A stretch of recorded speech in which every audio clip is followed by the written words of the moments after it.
Hola, hola a todos nuestros Aracni seguidores. Es un placer para mí saludarlos hoy porque tenemos un tema muy especial. Tenemos una semana de cine y hoy tenemos a Federico Zapata, que es director de Figma. ¿Cómo estás, Fede? ¿Cómo te ha ido?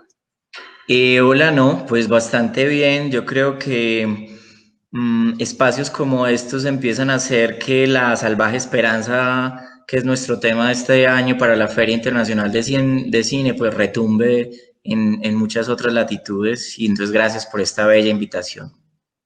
Es con muchísimo gusto. Además, es un tema que me gusta demasiado. Además, he sido parte desde la fotografía de Figma y te quería comentar algo. Resulta que aquí en la ciudad se manejaron cineclubes, ¿no es cierto?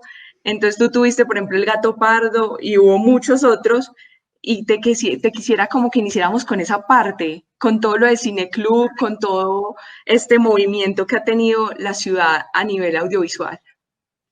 Sí, a ver, les cuento, Manizales históricamente ha vivido una especie como de intermitencia en el tema cineclubista.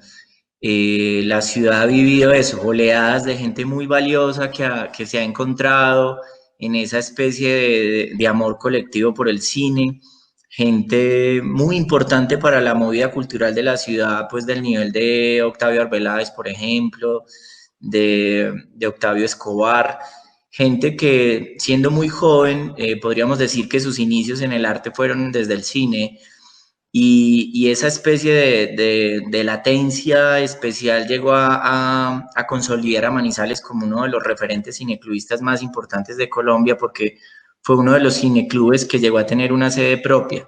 Justamente cuando tener un cineclub en Colombia era una especie de parias que andaban siempre buscando en qué salón de qué universidad era que se podía proyectar una película, qué proyector era el que iban a prestar. O sea, siempre los cineclubistas hemos sido una especie de parias, de unos sin tierra que estamos buscando dónde eventualmente proyectar. Y Manizales tuvo una resonancia a nivel nacional justamente por eso, porque fue una de las primeras ciudades que tuvo un cineclub, que tuvo una sede propia, o sea, una casa propia, que se llamó el Nickelodeon. Y eso quedó como antecedente para la secuela de cineclubes que vinieron después y que han estado siempre supeditados a eso, a que una gente se encuentra en ese amor por el cine y se dinamizan las cosas. Entonces, cuando yo entré a estudiar comunicación social, pasó eso justamente, nos encontramos con un grupo de amigos enamorados todos desde sus distintas vertientes, sus distintas historias, enamorados todos por el cine. Montamos un cineclub que se llamó El Gato Pardo, pero lo bello de ese cineclub fue que se expandió justamente de los territorios de la universidad y tuvimos la posibilidad de trabajar con la alcaldía en ese momento, de hacer proyecciones en el Teatro Fundadores, de hacer proyecciones en Confa, de hacer proyecciones en Las Veredas. Y entonces el cine gana ese concepto del que hemos hablado, que es como la expansión cartográfica, o sea, el cine se vuelve también un escenario expansivo que empieza desde muchas otras formas de sucederse a llegarle a las comunidades. Entonces, esa fue un poco como la escuela muy significativo para mí porque estaba justamente empezando comunicación social y yo creo que esas son como las experiencias inmersivas que todo comunicador debería vivir, o sea, meterse allá literalmente en el campo, en mirar a la gente a los ojos, a las comunidades y desde los distintos lenguajes empezar a entablar relaciones. El nuestro en este caso fue el cine y fue una experiencia muy bella que lo que hizo fue abrirnos pues los sentidos, como provocarlos y dejarnos una especie como de temblor vital para esta historia que empezó, imagínate, hace ya mucho tiempo y que ha tenido otras renovaciones generacionales. Bueno, Fede, acá tú nos hablas que eres comunicador social, pero también tengo entendido que eres realizador, amante de los cineclubes, guionista, desarrollador de estrategias creativas para que la gente que se está conectando pues vaya como conociendo un poco más de ti. Pero ¿cómo se define Federico? Bueno, dentro de toda esa experiencia, yo creo que uno es una especie como de caja de resonancia de su propia historia. O sea, a mí me parece que uno es como una cueva en la que hay una sumatoria de ecos que son básicamente esa especie de circunstancia vital propia vida, de tus propios referentes, de tus propias vivencias que se va que va componiendo tu propia polifonía, o sea, hablar de esa diversidad o de esa multitud que es cada uno de nosotros. Entonces mi multitud, porque dentro de mí hay una cantidad de personajes, de vivencias, de paisajes. Esa multitud que podría decir uno que es cada ser humano está profundamente relacionada con el mundo del arte porque pues mi papá fue actor teatral, es un hombre que me brindó una experiencia muy mágica para mí, que fue estar muy cerca de la movida teatral, por ejemplo, en Cali, el Teatro Experimental de Cali, haber tenido la posibilidad de estar cerca de Enrique Buenaventura, haber tenido la posibilidad de conocer el cine a través de un grupo de teatro, porque pues mis primeras vivencias con el cine fueron en un proyector de 16 milímetros que tenían los compañeros del grupo de teatro del TEC de mi padre, donde vimos, por ejemplo, a Chaplin como en plenitud, en un proyector de 16 milímetros, proyectado contra una pared. Entonces esas son también como los escenarios rituales que componen tu propia cartografía o tu propio espacio histórico y tu propio espacio de memoria. Entonces, yo lo que diría es que pues soy justamente eso, son una cantidad de ecos, una cantidad de polifonías estrechamente vinculadas al mundo del teatro y a través del teatro a la literatura, a la poesía, al cine, y han ido como tejiendo, porque la palabra tejer ahí como el tejido de palabra de las cosmogonías indígenas es eso literalmente, nosotros somos como un gran entramado, un tejido, que lo especial es eso, que está conformado por muchos hilos, por muchas historias, por muchas vivencias, y que ha ido determinando pues que cuando yo ya me voy hacia Bogotá a empezar esto que llamamos como la vida laboral, pues justamente esta especie de resonancia que eres o esta especie de gran orquesta vivencial que compone tu historia, pues empieza también a componer su propia música y entonces cada vez que tienes una experiencia laboral en Bogotá, pues eres ese pequeño ejército de alzados en almas que compone tu historia. Entonces es inevitable que si yo trabajaba en un canal como City TV, resonaran en mis propuestas el teatro, el cine, la poesía, la literatura, esas giras con el TEC, o sea, uno todo el tiempo, esa música que lo compone está ahí, aflorando y resonando permanentemente. Entonces, es muy bello para lo que podríamos llamar mi vida profesional, como todos estos escenarios o todas estas experiencias que componen mi propia polifonía salen a resonar en cada una de las experiencias. Entonces, sí he tenido como esa particularidad y es que siempre en mis ámbitos laborales terminan aflorando como estas poéticas que en últimas son las que habitan mi discurso. Bueno, Fede, siento que has sido muy impactado por el arte, por el cine.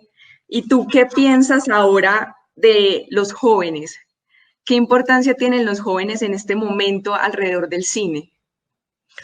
Bueno, justamente desde la Feria Internacional de Cine estamos teniendo un espacio muy potente para nosotros porque tuvimos un encuentro con un proyecto que nació el año pasado que se llama Inclusive Short Films. Es un proyecto que nació a partir de una corporación que se llama El Buen Vivir, que lidera una trabajadora social muy valiente, muy creativa y muy potente que se llama Liliana. Y justamente con ese proyecto nos encontramos este año en el marco de una complejidad enorme que es el escenario de la pandemia. Manizales está encabezando unas listas muy preocupantes a nivel nacional, que es como la ciudad con mayor tasa de suicidios. Y es muy brutal que casi que duplique a la que está detrás de nosotros. Y entonces cuando tú te haces una pregunta como esa, o sea, ¿qué tipo de escenario, qué tipo de ciudad es una ciudad en la que literalmente la gente se está suicidando, se está muriendo más por suicidios que por COVID? Y que de ese porcentaje, un alto porcentaje sean gente joven, entonces te hace preguntarte justamente por eso, o sea, qué tipo de ciudad, qué tipo de campus universitario, qué tipo de ciudad joven, qué tipo de ciudad culta, toda esta cantidad de etiquetas que ha tenido la ciudad se derrumban absolutamente, estrepitosamente, diría yo, cuando empiezas a liderar esas estadísticas. Entonces es muy bello que frente a una frase de un dramaturgo fascinante que se llama Antonin Artaud, que dice que la vida se trata de arder en preguntas, nosotros ardemos en preguntas y encontramos escenarios para que los jóvenes literalmente ardan en preguntas. Y ese escenario propositivo tan bello que construye la Corporación Buen Vivir y al que nosotros nos sumamos este año es justamente un escenario de creación. Un escenario de creación audiovisual que tiene como eje temático la inclusión. Pero lo que le estamos proponiendo a los jóvenes es que ardan en preguntas desde el audiovisual, que ardan en preguntas desde la reflexión casi filosófica del significado de qué es la inclusión. Y hablar de la inclusión intergeneracional, y hablar de la inclusión étnica, y hablar de la inclusión política y medioambiental. Entonces, en el escenario de la incertidumbre, en los escenarios de la desesperanza, nosotros lo que hacemos es justamente provocar esa especie de llama colectiva para que los jóvenes ardan en preguntas, para que los jóvenes sean manifestación y movilización y literalmente incendien las pantallas con sus propias ideas, con sus propios escenarios creativos y a partir del escenario de las complejidades se vuelvan posibilidad. Es imposible que los jóvenes salgan a las calles. Es imposible que los jóvenes, por ser menores de edad, tomen sus cámaras y se tomen la calle y provoquen sus historias desde las calles. Bueno, entonces que los jóvenes se sucedan incluso en la introspección, que los jóvenes se sucedan creativamente sentados en la seguridad de sus propias casas, pero que nunca podamos coartar justamente el escenario creativo. Entonces, ¿qué pensamos nosotros de los jóvenes? Pensamos eso, que los jóvenes tienen que ser anarquía creativa, tienen que ser estruendo creativo y tienen que ser como manifestación y movilización poética permanente. Y lo que estamos apostándole este año es que Inclusive Short Film sea justamente eso, una manifestación, una subversión, un altísimo grito de batalla poético para estos tiempos tan difíciles que estamos viviendo. Entonces Manizales sí está haciendo a través de proyectos como estos una verdadera alternativa para los jóvenes. Y va a ser muy bello que a futuro podamos proyectar esto al departamento y que la ciudad sea un verdadero laboratorio de creación audiovisual. En este aspecto, yo siempre he pensado que en los colegios falta un poco más esa conexión con el arte. ¿Tú cómo ves ese tema allí? Porque Inclusive Short Films les permite eso a los jóvenes, les permite conectar con ese espíritu creativo que cada uno de nosotros, yo pienso que tiene, y por eso muchos somos tan sensibles al mundo. Sí, ahí es que nosotros aparece un concepto que nosotros hemos empezado a intentar trabajar, que es el del ecosistema audiovisual de Manizales. Justamente hablamos del ecosistema porque los ecosistemas están vivos, están en tránsito permanente, están en permanente transformación. Y esa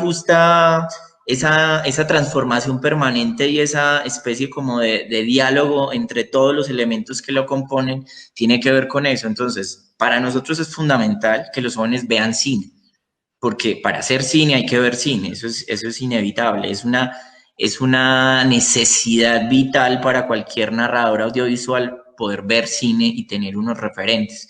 Entonces ahí es donde la feria Figma tiene sentido, porque entonces son 10 años de estar mostrándole alternativas audiovisuales y cinematográficas a la ciudadanía. Entonces estamos poniendo a la gente a que vea, a generarle espacios para que la gente tenga una verdadera alternativa frente al cine, que la única alternativa no sean las salas comerciales, sino que la gente tenga la posibilidad de ver el mundo a través de propuestas mucho más disruptivas, mucho más sacudidoras que las que hace el cine comercial, y entonces nosotros podamos poner a esos públicos desde muy jóvenes. De hecho, este año vamos a tener una programación para la primera infancia, o sea, estamos hablando de niños hasta de 5 años, entonces tú te imaginarás eso a futuro, donde los niños desde los 5, desde los 4 años ya están viendo propuestas distintas. Y entonces, ¿qué pasa después con los públicos de colegios? Entonces, los públicos de colegios tienen acceso a documentales de esos que realmente remueven el alma, y estos circuitos de proyección y de introspección y de inmersión en el mundo del cine van facultando justamente a los estudiantes para que cuando quieran hacer audiovisual, para cuando quieran volver su celular un arma de conversión, o sea, utilizar esos celulares como armas narrativas, los jóvenes tengan unos antecedentes. Fundamental que conozcan a Berman, o que conozcan a Fellini, o que conozcan a los cineastas nacionales, porque esas son realmente los fantasmas que deberían alimentar el espíritu creativo de los jóvenes, y no los fantasmas de la guerra y no los fantasmas de la muerte, sino los fantasmas justamente de los monstruos creativos, de los monstruos inspiradores y de los monstruos que son realmente transformadores de vida. Entonces, creemos que ahí está el tema muy articulado. Hemos entendido que hay que llegar a los colegios, que hay que llegar a los jardines, que hay que llegar a las universidades, que hay que llegar a las periferias, que hay que llegar incluso al cementerio San Esteban. Hemos ido a proyectar películas al cementerio San Esteban porque, como lo decía Jaime Sabines, deberíamos poder invitar a los muertos que de vez en cuando se levantaran e hicieran una fiesta. Nosotros los invitamos a que se levanten y vean la fiesta del cine. Entonces, en esas lógicas narrativas es que nos pensamos que la ciudad tiene que dejarse habitar por el bellísimo fantasma del cine. Bueno, por allí atrás hablaste de la desesperanza y ahí mismo me conecté con la salvaje esperanza, que es lo que nos plantean este año desde Figma. Y Figma viene del 24 al 30 de octubre para todos nuestros Aracni seguidores sepan. Y empiezo a pensar de dónde viene Figma, cuáles son los orígenes de esta feria tan importante que tiene la ciudad. Bueno, la feria llega a su versión número 11 este año. A mí me parece hermoso porque la feria es un nacimiento como empecinado, ¿no? Hay una especie como de rabia contenida frente al nacimiento de la feria, porque la feria nace en un grupo muy bello de 3 seres humanos que son Viviana Castro, Alexander Pardo y Alejandro Bedoya. Y yo recuerdo que cuando Viviana, en esa época, porque somos amigos hace mucho tiempo, yo vivía en Bogotá, ella me manifestó que quería hacer un evento de cine. Y yo siempre he criticado mucho eso porque digo que Manizales padece una festivalitis crónica, y es que todo el mundo quiere dirigir un festival de algo, y entonces si nosotros hiciéramos una especie de retrospectiva de los últimos 20 años de Manizales, ¿cuántos eventos han nacido y cuántos han muerto? Permanentemente nacen. Entonces nace el festival de esto, de esto, de esto, del atardecer, del anochecer, de la neblina, de la humedad, del desequilibrio, del equilibrio. Entonces, una oleada de eventos brutal, muy desarticulados unos con otros, con la fragilidad que justamente tiene que ver los paternalismos institucionales. Entonces son eventos que han nacido y han muerto con mucha facilidad. Yo le decía a Viviana, deberías no hacer un evento, no una feria, deberías preocuparte por alimentar el dinamismo y la producción audiovisual de la ciudad, si esto es lo que quieres hacer, pero pues hacer otro festival y otro.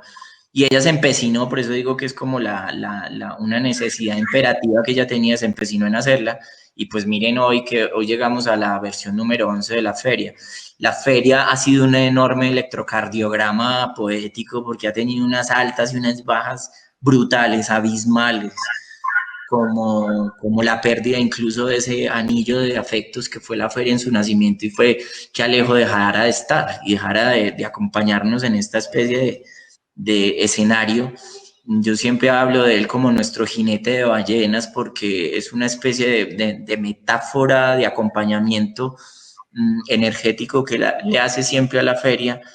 Y entonces ha sido eso, o sea, ha sido un evento que ha tenido unas altas y unas bajas, unas crisis en el componente fundante de un evento como estos, que es como la energía, como el hermanamiento que existe entre sus creadores y sus hacedores.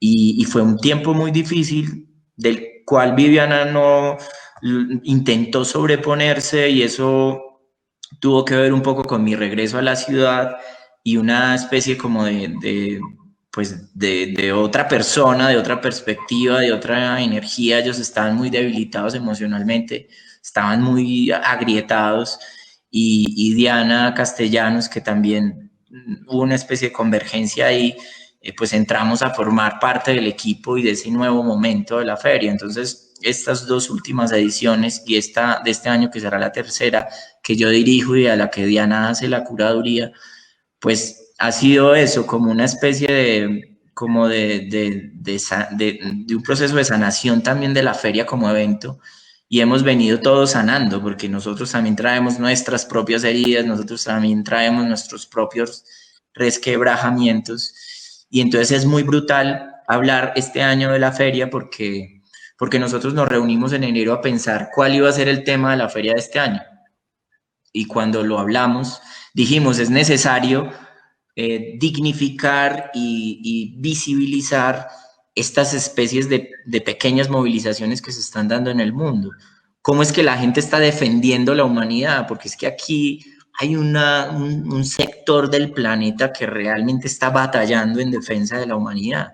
Y decíamos, esos procesos de movilización poética, política, artística, qué bello visualizarlos desde los mapuches al sur de Latinoamérica o en un pueblo de Alaska o en una comunidad africana que está defendiendo sus tierras ancestrales de las construcciones de una represa, porque esas mismas batallas que libran nuestros campesinos en Colombia se están librando en todo el mundo. Y entonces esas batallas y esas movilizaciones de humanidad en defensa de la humanidad misma era lo que queríamos como tema. Entonces cuando decimos, bueno, la salvaje esperanza, haciendo un pequeño homenaje a Gonzalo Arango, el poeta nadaísta, porque él tiene un poema que se llama La salvaje esperanza, nosotros decimos, bueno, nuestro tema de este año será la salvaje esperanza. 2 meses después estalla la pandemia y entonces nosotros quedamos hablando de la salvaje esperanza en medio de la desesperanza, de la incertidumbre y los tiempos del miedo. Entonces es como si nuestro tema de la feria hubiera cobrado una fuerza simbólica mucho más grande y es lo que nos tiene este año pensándonos eso, incluso hablándole a las instituciones y a los gobernantes de la salvaje esperanza, que para ellos suena un poco extraño al comienzo, pero cuando lo podemos explicar en detalle, pues entienden un poco de qué se trata y de la urgencia vital de hablarle a los ciudadanos desde otro tipo de lenguaje, desde otro tipo de símbolos y desde otro tipo de sanación, porque es que aquí ya no estamos hablando de la sanación médica, estamos hablando de la sanación del alma, de lo que pasa en esta especie de ruinas interiores que estamos siendo y de cómo nosotros empezamos también a hacer a recomponer interiormente también desde lo simbólico, desde lo poético y desde el cine. Bueno, Fede, aquí hablando de la salvaje esperanza, los temas de los mapuches, entro a pensar en cómo han hecho para escoger cada uno de los nombres. Por ejemplo, Las Memorias del Fuego fue otro. Entonces, y cómo escogen las películas que nos quieren mostrar, que nos quieren llevar. Digamos, yo tengo unas que me han impactado, pero quisiera saber eso, ese aspecto. Bueno, mira, nosotros por ser una feria de cine, a diferencia de los festivales que tienen, por ejemplo, unas películas en concurso y que los festivales generalmente están como articulados a la producción cinematográfica de ese último año, nosotros por ser una feria podríamos decir que tenemos unas libertades en términos de algo que ha empezado a volverse mucho más recurrente y es cómo hablamos del cine desde distintos lenguajes. Entonces, para nosotros es muy fácil integrar el tema del teatro al cine, o sea, cómo se habla desde el teatro del cine, o cómo se habla desde la literatura del cine, o cómo se habla desde la fotografía, o desde las artes performáticas, o cómo se habla desde lo plástico. Entonces, ese es un primer componente, o sea, el ser una feria nos da ciertas libertades en ese ámbito. Lo otro es el tema. Entonces, nosotros siempre hemos intentado que la feria tenga un tema que esté vinculado a algo que se suceda, por ejemplo, especial ese año. La primera feria que yo dirigí, que fue la del 2018, coincidió con la celebración de los 50 años de mayo del 68. De ahí que el tema fuera la imaginación al poder. Imagínate esa frase tan potente que además inundaba los muros de París hace 50 años, fuera hoy nuestra frase de combate, porque además estamos en un año de elecciones.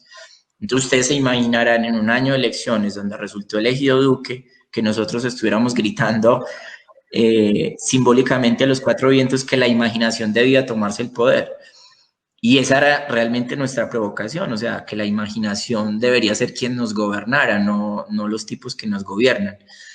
Entonces, es muy bello cómo en ese caso tejimos una feria en función de lo que significaban los 50 años de mayo del 68 y el concepto contemporáneo de la revolución o de la reevolución, o sea, cuáles eran las revoluciones de lo contemporáneo, cuáles eran las revoluciones de lo cotidiano. Y entonces, no solo quedarnos en el ejercicio melancólico de lo que había sido la Revolución del Mayo francés, del Mayo en México, del Mayo en Praga, del Mayo en Brasil, sino decir cuáles son nuestras nuevas revoluciones, cuáles son las nuevas formas de movilización de la gente. Si la voz está en las calles, como se decía en el Mayo francés, ¿cuál es la voz de la hora? Entonces son las redes sociales, entonces ahí la gente se está manifestando y está gritando. En el 2019 se celebró el Año Internacional de las Lenguas Indígenas. Entonces, de ahí que nacen las Memorias del Fuego en relación al libro de Eduardo Galeano, que es la Memoria del Fuego. Y entonces tejimos un evento en torno a eso que se llama la autonomía audiovisual indígena. Y es el cine autónomo, el cine hecho por indígenas, el cine hecho por campesinos, el cine hecho por las comunidades afro. Entonces tuvimos como invitada maravillosa para nosotros a Marta Rodríguez, tuvimos como invitado maravilloso a Amado Villafaña, el cineasta arhuaco. Tuvimos ese encuentro que además es un legado de la historia porque Amado y Marta se conocían de vieja data, se conocían del dolor y del llanto de recorrer este país en función de las comunidades indígenas y tenían historias compartidas de tristezas y verse en Manizales hablando del cine como arma de insurgencia social fue muy potente para nosotros. Que Marta haya decidido dictar un taller después de 10 años de no dictar talleres, pues fue muy valioso. Entonces, ese evento y las películas que escogimos para ese evento tenían que ver con eso, con el cine autónomo. Tuvimos una presencia muy marcada de cine hecho por indígenas. De hecho, una de nuestras películas de lanzamiento fue Huayna y Pacha, que es una película muy bella, la primera película narrada plena en Aymara, una película absolutamente profunda porque es una historia de dos adultos mayores en los Andes, dos padres perdidos en esa inmensidad que están esperando a su hijo, como una especie de esperando a Godot, pero en los Andes, incrustado en los Andes, un hijo que nunca vuelve. Y entonces, ¿de qué manera esa especie de cosmogonía narrativa y cinematográfica nos toca a los colombianos también? Y entonces las películas siempre han sido como tejidas en función de eso, o sea, las proyecciones que hemos hecho siempre son en función del tema particular y de la producción que hay a nivel nacional y latinoamericano en función de eso. Este año La Salvaje Esperanza es como una gran frase de provocación a la hora de imaginarse qué significa la salvaje esperanza traducida al cine. O sea, puede ser muchas cosas. Entonces, hemos ido tejiendo una programación muy especial también que tiene eso como gran trasfondo, como el tema de una película que te sacuda y que te escarbe también literalmente eso que hemos llamado la salvaje esperanza. Además de eso, yo sentiría que la salvaje esperanza que llega acá en pandemia es como ese reto. Y hablando de retos, Fede, quisiera preguntarte, esta pandemia, ¿cómo retó a Figma? ¿Cómo lo retó a cada uno de ustedes?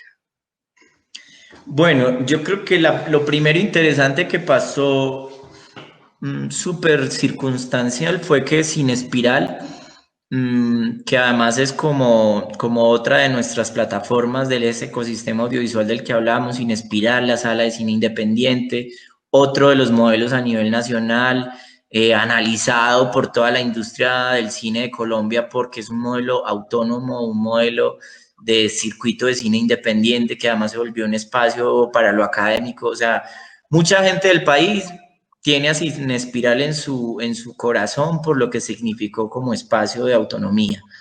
Y Sin Espiral, por un proceso de reestructuración, por un proceso de una necesidad de hacer un alto en el camino justamente para recomponerse y volver con mucha más fuerza, toma la decisión en diciembre de cerrar Sin Espiral y de postergar su nueva apertura.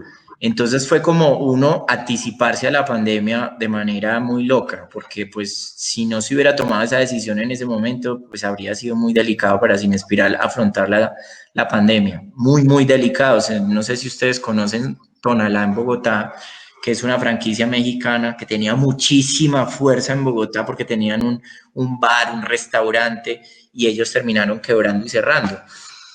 Sin Espiral se anticipó a ese cierre y fue como una, no sé cómo llamarlo, como una especie de magia de protección también a lo que significó ese escenario ritual.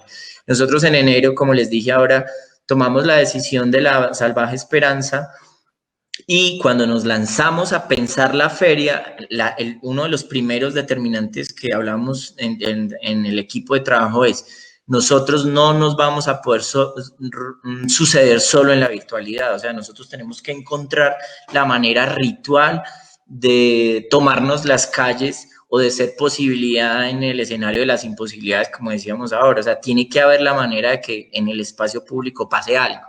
Entonces, siempre, obvio, construimos unas plataformas virtuales, pero siempre han estado en nosotros latiendo unos temas que son las posibilidades del espacio público. De ahí que hayamos pensado en unos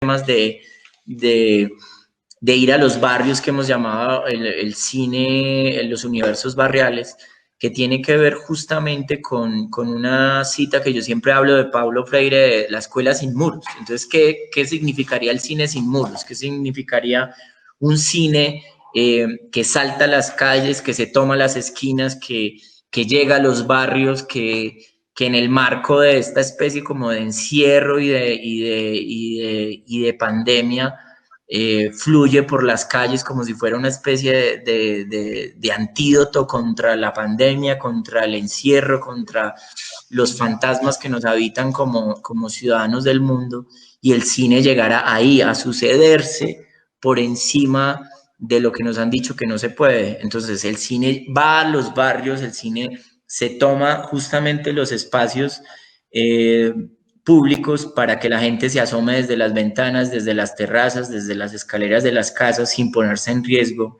y el cine llegue a alimentar ese ritual. Y lo otro es que siempre hemos dicho que la pantalla es un lugar para encontrarnos. Federico Fellini decía que el cine era como volver al vientre, porque uno se sentaba a oscuras a esperar que la vida se sucediera. Entonces nosotros decimos que la pantalla es también como un vientre, pero también, si es un vientre, es una posibilidad de nacer o de renacer. Entonces, ¿cómo es que nosotros nacemos o renacemos en esa figura simbólica de la pantalla y cómo nos encontramos ahí? Nadie se va a contagiar por ver una película de manera colectiva, y ahí estamos sanándonos todos en un proceso como de catarsis colectiva muy, muy mágica y muy especial. Ustedes siempre han buscado eso, como la poesía, y han llegado en momentos claves, la verdad, acá para la ciudad. Y quisiera saber respecto a los micrositios que van a tener este año desde la Salvaje Esperanza, cómo van a ser manejados, qué van a tener, porque ustedes siempre han usado las universidades como una puerta para nosotros. Bueno, nosotros uno de los conceptos que desarrollamos justamente para plantear una especie de presencialidad, o sea, cómo todo el tiempo nos hablan de la no posibilidad de lo presencial. O sea, se nos niega la presencia, pero la presencia es una vaina que es tan poderosa que de muchas maneras se está manifestando. Incluso la ausencia es también una forma de presencia, como el silencio es una forma de ruido también.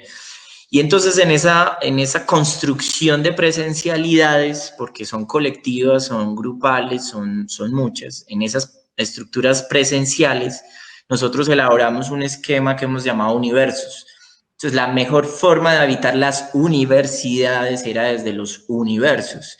Y esos universos tenían que ver con esa especie de filigrana cinematográfica que hemos venido tejiendo desde múltiples lenguajes, y tiene que ver con estos universos que hemos tejido para la versión número 11 de la feria, que tienen que ver con el universo rulfiano, y es Juan Rulfo, ese hombre como infinito que cumplió 100 años en el 2017. Nosotros decidimos tenerlo en este escenario de pandemia tan brutal en Manizales a través del Universo Rulfo, que está contenido en qué, de materiales y de expresiones que hemos encontrado en torno a esto que hemos llamado el Universo Rulfo. Entonces tendremos una serie documental producida y dirigida por Juan Carlos Rulfo, que es su hijo. Tendremos una exposición fotográfica, que es tal vez con fotógrafo, y tendremos una exposición virtual de esas fotos. Pero además tendremos un conversatorio en torno a los 65 años que está cumpliendo este año Pedro Páramo, con Orlando Mejía Rivera, o sea, nuestro escritor fascinante, nuestro escritor como volcánico, como explosivo, como retumbante, y tendremos a Orlando con Juan Carlos Rulfo, que es el hijo de Juan Rulfo. Entonces, ese conversatorio que girará en torno a la obra de Pedro Páramo, pues resulta un espacio supremamente vital para nosotros por lo que significa ese encuentro entre uno de los escritores caldenses que más ama a Rulfo, por eso es Orlando, porque literalmente nos lo narró así: yo amo a Juan Rulfo, y Juan Rulfo es una especie de soporte fundante de mi propia obra. Y como Orlando entra en diálogo con no solo el hijo de Juan Rulfo, sino además con un artista, con un documentalista de la talla de Juan Carlos. En esa misma lógica tendremos el universo caicediano. Ustedes se dieron cuenta que después de 40 años de una batalla jurídica, familiar, emocional, una especie de batalla arbitraria contra lo que significa la libertad, y ese hombre libertario que fue Caicedo, 40 años de lucha de un libro que era la correspondencia de Andrés. Justamente ahora a finales de agosto el libro ganó la batalla del tiempo, de la resistencia y la persistencia de esos pocos buenos amigos contra mucha de la familia de Andrés, y el libro logró salir. Entonces nosotros tenemos como eje articulador de ese universo Rulfo la luz del libro. Entonces tendremos a Rosario Caicedo, su hermana, tendremos a Juan Correa, que es el director de la editorial Planeta, quien le apostó a que el libro naciera, y tendremos un conversatorio muy significativo porque tendremos a dos hombres que desde el cine han sido amantes de Caicedo, como es Jorge Navas, el director de Cali Calabozo y el director de Balada para Niños Muertos, el último documental sobre Andrés Caicedo, y a Rubén Mendoza, que además es otro hombre muy joven, otro cineasta profundamente valioso del cine colombiano y que es también un caicediano profundo. Tendremos el universo Federico Fellini, los 100 años de Fellini, una retrospectiva fotográfica, un trabajo performático con el movimiento de circo de la ciudad. Ustedes saben que una de las influencias fuertes de Fellini es el circo. Tendremos el universo Frontera Sur, que es el tema de Chile. Chile retumbando muy potentemente en esta edición de la feria, porque tendremos una retrospectiva de 5 festivales chilenos. Tendremos nuestra película inaugural, que es la última película de Patricio Guzmán, ese documentalista latinoamericano importantísimo, ganador en la edición de Cannes del año pasado con La Cordillera de los Sueños. Esa será nuestra película inaugural justamente, y por eso tendremos la retrospectiva obligada de Patricio, que es El Botón de Nácar, la Nostalgia de la Luz, y esta que es el cierre de la trilogía que se llama La Cordillera de los Sueños. Y un último universo que es un universo LGTBI más, y ese más como en gran dimensión, porque tendremos a Pedro Lemebel, el documental sobre el artista chileno, muy potente. Tendremos El viaje de la Mona Lisa, tendremos La Bosa, de películas muy diversos, muy resonantes y muy potentes, que nos han ayudado pues como a tejer este entramado enorme. No me quiero extender mucho en el tema de la programación porque tendremos espacios para los colegios, la serie Buen Vivir, pero bueno, en muy pocas palabras ese es como el espectro de La Salvaje Esperanza. Me encanta porque yo estaba acá pensando un poco en el impacto que ha causado Figma en mí como fotógrafa. Como fotógrafa, ¿me escuchan? Hola, hola a todos. Es que me fui un ratito, pero ya volví. Les Hola. contaba que el impacto que ha tenido Figma en mí, desde la parte de fotografía, desde la parte de películas, ha sido muy interesante. Por ejemplo, yo destacaría de pasados festivales I Am Femen, Buscando a Sugarman, El Abrazo de la Serpiente. Entonces, allí entro a preguntarte, Fede, ¿qué impacto has visto en la ciudad? ¿Qué ha generado Figma? ¿Qué ha generado en toda esta parte del cine? Mira, es supremamente bello para quienes nos sentamos a hacer un poco de retrospectiva y ejercicio de memoria, darnos cuenta de cómo Figma tocaba tantas generaciones desde esa especie de militancia expositiva del cine. O sea, nosotros hemos escuchado a gente muy valiosa de lo que significa la actualidad cinematográfica de la ciudad. Gente como Juan Diego Escobar, que estrenó su película en Sitges, por ejemplo, que es el festival de género más importante del mundo, y es el primer manizaleño que llega allá. Y entonces escuchar a Juan Diego, por ejemplo, hablar de la importancia y de los referentes que tuvo desde Cine Espiral y desde la feria, y entrar a escuchar en detalle a la movida audiovisual del momento, pero también irse hacia atrás y escuchar a tanta gente que tal vez está en otras partes del país y del mundo, y es gente que toda ha tenido que ver en algún momento con eso que nosotros llamamos el ritual del cine. Entonces todos han sido tocados, mucha gente ha sido tocada por eso, por alguna proyección, por algún conversatorio con algún director. La gente, hay una vivencia que a mí me marcó mucho de un relato que hace Eduardo Galeano cuando él estuvo recorriendo toda Latinoamérica y llegó a Perú en una población de mineros, y él estuvo conviviendo con esos mineros un tiempo, y cuando Eduardo cumplió su tiempo y ya estaba por irse, todos los mineros lo cercaron y le dijeron, bueno, antes de irte, Eduardo, necesitamos que nos digas tú como escritor cómo es el mar.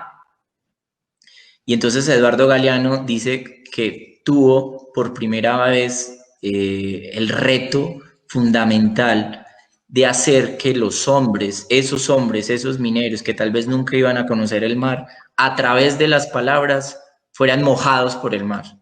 Y eso es un poco lo que hace el cine para nosotros, o sea, cómo el cine literalmente desde ahí, desde la pantalla, sacude y es temblor y es placa tectónica y es como desplazamiento de placas interiores, o sea, cómo es telúrico, el cine como es telúrico y cómo realmente te agrieta esas claridades que todos a veces creemos que creemos tener, y que el cine literalmente se nos vuelve como grieta inspiradora. Entonces, es muy bello realmente escuchar los ecos que la feria de cine ha generado en mucha gente. Es muy especial escuchar esos relatos porque cada relato tiene que ver con eso, con una noche en un lugar, una noche escuchando a un director, una noche viendo una película, una noche salir del Teatro Fundadores literalmente levitando o literalmente en ruinas, tratándose uno de recomponer en fragmentos y en pedazos porque la película lo detonó literalmente. Y de eso se trata el cine, o sea, básicamente de eso se trata el cine. Y sé que Manizales es eso, es una cantidad de pequeñas vivencias. Fede, ya hablamos de cómo ha sido el impacto de Figma en Manizales y cómo lo han visto ustedes. Ahora, ¿cómo te ha impactado a ti Figma? Porque empezaste sin creer como tal en la feria y ahora mira que eres director desde 2018 y cada vez va creciendo más y retándote más. Uy, eso es. A ver, yo tuve un cambio radical en mi vida porque yo tomé la decisión de volver a Manizales porque necesitaba estar con Emiliano, con mi hijo, que vive acá. Y Emiliano Zapata, ¿no? O sea, ahí hay una fuerza como revolucionaria muy potente que termina como alándonos desde la historia de la revolución misma. Y entonces volver en busca de esa revolución amorosa que era estar cerca de mi hijo, yo me encontré con esas nuevas revoluciones también desde el amor, o sea, mi encuentro con Diana, que fue como una especie de alineación brutal, y encontrarme con la feria como escenario y con la propuesta de Viviana y encontrar como un par de propuestas laborales que lo que hicieron fue como que todo encajara de alguna manera, o sea, como que todo.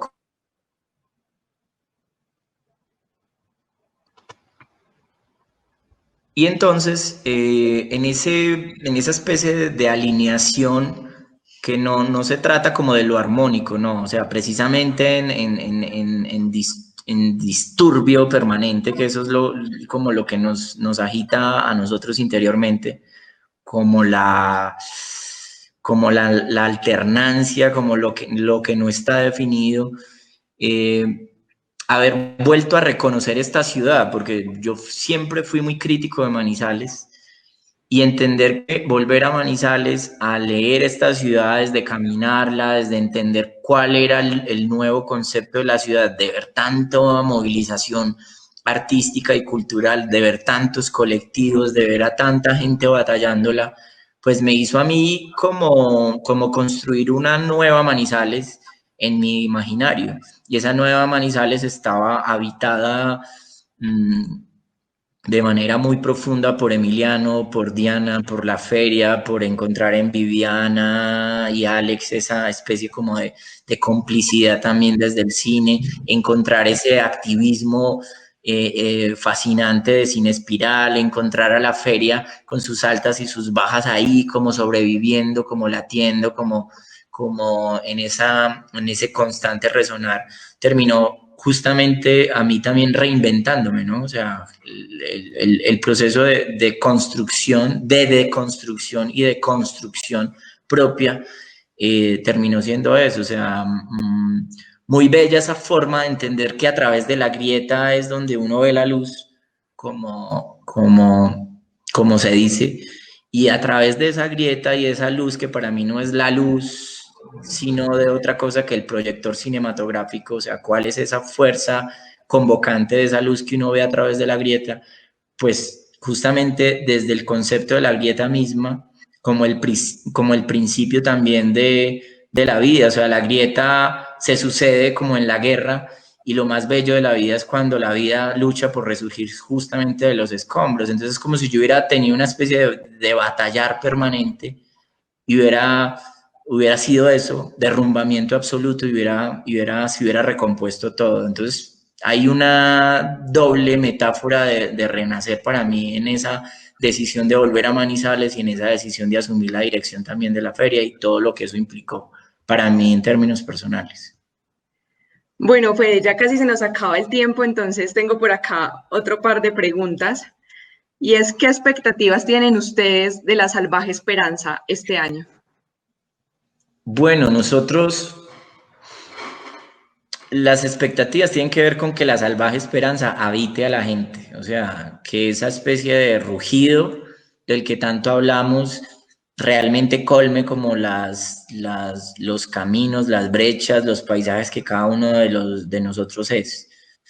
Que la salvaje esperanza, como lo hemos narrado en otras oportunidades, sea una trinchera poética para hacerle frente a la realidad de país que estamos viendo. O sea, ha sido un año absolutamente abismal para este país. Estos últimos meses han sido dolorosos para los jóvenes, para los niños, para los campesinos, los líderes sociales. Y entonces hablar de la esperanza, de la salvaje esperanza como una trinchera poética, tiene que ver cómo nosotros redimensionamos esa capacidad de movilizarnos como colombianos y realmente dejarnos habitar por la necesidad urgente de empuñar la mano y de levantarla en símbolo de protesta frente a todo lo que está sucediendo. Esa es nuestra forma de construir militancia, esa es nuestra forma de batallar, esa es nuestra forma de redimensionar poéticamente la realidad. Nosotros somos incapaces de construir un escenario distinto de confrontación que no sea desde el cine y desde lo simbólico. Entonces, por eso estamos ahí pensando que el mapa de Colombia proyectado contra esa pared pueda ser un mapa distinto, pueda haber una vitalidad desde las comunidades, desde quienes han sido silenciados históricamente, haya justamente una resonancia distinta. Y cómo en esta especie o en esta forma de dejarse habitar o dejarse tocar, pues justamente la salvaje esperanza se vuelva como el nuevo himno nacional, ¿no? O sea, como que nosotros dejáramos de hablar de la terrible noche y habláramos de la salvaje esperanza y de la necesidad de ser indogmables e indomables. Ahí hablaste de los jóvenes y queremos saber cómo pueden ellos enterarse de todo esto que está pasando, del Figma que se viene, de todo este movimiento que hay, porque ustedes aparte de todo tienen pues Cinema Fundadores, entonces ellos cómo pueden llegar a estos espacios. Pues, o sea, los jóvenes van a enterarse como en espacios como estos que ustedes nos han invitado hoy, que además me parecen fascinantes porque son espacios de conversación profundos donde hablamos del mundo interior de cada uno y no del proceso como arquitectónico de un evento, sino de lo personal. O sea, ustedes hoy escucharon desde mi intimidad qué es lo que hace parte de la feria también y cómo estamos vinculados. Entonces, espacios como estos son fundamentales. Nosotros estamos intentando construir una especie de narrativas diferenciales desde las redes sociales. O sea, no nos interesa la comunicación convencional, que entonces casi que en un boletín de prensa te dice dónde, cuándo, cómo, por qué, las 5 Ws que le enseñan a uno comunicación. No, siempre nosotros a la gente que ha trabajado comunicaciones con nosotros le hemos intentado decir, sean lo más arriesgados, sean lo más explorativos, sean lo más experimentales en términos de comunicaciones para que justamente los jóvenes encuentren ahí, en esa forma distinta de narrar, justamente un escenario vinculante. Entonces, eso por un lado. Hemos ido tejiendo relaciones muy significativas para nosotros. Este año vamos a tener un vínculo muy potente con Telecafé, el canal regional. Eso tendrá otra resonancia, otros tipos de alcances, con las oficinas de prensa pues, de las entidades que han empezado a apoyarnos. El Cinema Fundadores, como tú le decías, ahora es en sí mismo una plataforma. Bueno, estamos un poco en esa experimentación también constante de siempre explorar nuevas formas de convocar a los públicos más jóvenes, que además son los públicos más exigentes y con quien uno más creativo debería ser a la hora de convocarlos. Entonces los jóvenes pues se van a enterar en el universo que más los contiene, que son las redes justamente, o sea, ellos son, podríamos decir que quienes más caminan ese espacio simbólico y entonces por ser ellos quienes más la recorren, quienes más se dejan sumergir ahí, pues intentaremos que haya mucha información ahí, pero mucha información vital, o sea, que los jóvenes alcancen a dimensionar quién fue Juan Rulfo, Andrés Caicedo, Federico Fellini, y que esa especie de pequeña provocación inicial los lleve justamente a querer saber más y justamente a habitar desde toda la fuerza lo que será la 11ª versión de la Feria Internacional de Cine. Bueno, Fede, y para cerrar, quiero es que nos hagas una invitación muy especial a este Figma que viene, que sé que va a ser impactante como siempre y va a dejarnos muy, muy felices con lo que vamos a ver. Bueno, la invitación tendría que ser como en el tono de lo que les hablaba ahora de la frase de Antonin Artaud. Si la vida se trata de arder en preguntas, pues la invitación es a que seamos una llamarada colectiva, como una hoguera colectiva que arda intensamente, que sea tan fuerte y tan colmada de otros fuegos y otras sinergias para que ese arder en preguntas colectivos nos haga justamente derrumbar las estructuras del país doloroso que estamos siendo y que tengamos la capacidad justamente de rehacerlo. O sea, literalmente la humanidad profunda que contiene este país empiece a ganar el escenario reivindicativo y dignificante que merece y que sea el cine justamente uno de esos escenarios provocadores que siempre nos brinde la posibilidad de ser algo distinto a lo que estamos siendo. Bueno, Fede, entonces del 24 al 30 de octubre esperamos a nuestros Aracni seguidores por allí, que estén muy pendientes de Figma. Por acá les estamos pasando las redes sociales para que siempre estén pendientes de mayor información. Y te agradezco infinito a ti, Federico, por estar con nosotros hoy. Bueno, y por último, una invitación especial, y es que, como tú lo mencionaste ahora, tenemos un espacio activo hace un par de semanas, que es el Cinema Fundadores. Recordarles que estamos proyectando unas películas que realmente nos ponen a viajar literalmente por otros paisajes, otros territorios, otras energías. Y mañana, en la proyección de mañana, vamos a tener como primicia el lanzamiento de nuestra promo de este año. Entonces, sería muy bello si pueden acompañarnos, asistir a la película y ver la promo de la 11ª versión de la Feria Internacional de Cine de Manizales. Entonces, invitados mañana a la película y a ver la promo en primicia.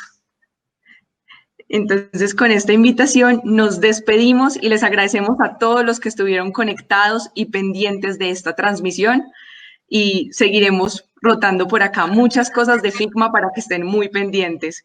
Y gracias, Bueno, Fede, por estar por aquí. gracias a ustedes, un abrazo grande y extendido a todos.